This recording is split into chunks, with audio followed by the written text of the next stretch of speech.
All right, would you be willing to answer a few questions today? Sure, my pleasure. So we're here today to honor NATO. Could you explain to us a little bit why NATO is important? Sure.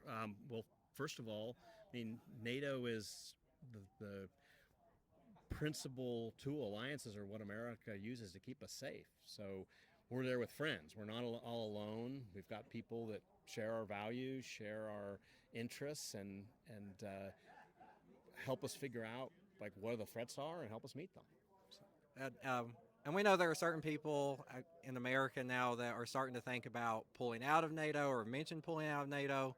What do you have to say to people to make them understand how important it is that we don't pull out of NATO?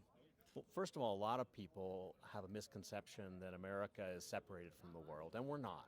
A quarter of America's economy is trade. So if you look, even a small force like the Houthi rebels are shooting up ships, and that causes all sorts of stuff to get more expensive. It causes problems with supply chains. It affects our way of life.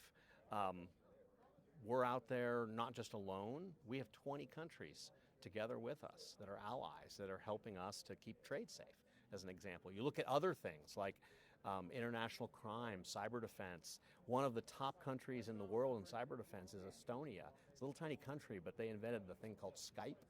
And all sorts of other really neat stuff. When the U.S. Army wants to win cyber competitions, it teams with the Estonians. They're NATO allies, so they're side to side with us when we're dealing with cyber issues.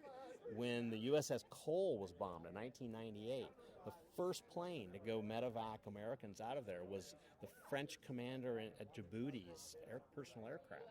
So we're not alone. We're out there with allies, and they're with us. We're not paying for their security, and they're sitting back. They pay a whole lot for their own security, too. So, All right, that's great. Thank you so much. Is there anything else you'd like to say to people about NATO? no, just I think the important thing to know is that if you work at NATO like I did, you soon discover that these other countries are there with you, and you're a team, and together we're stronger. So I think that's the key. Stronger together. Thank you so much. Yeah.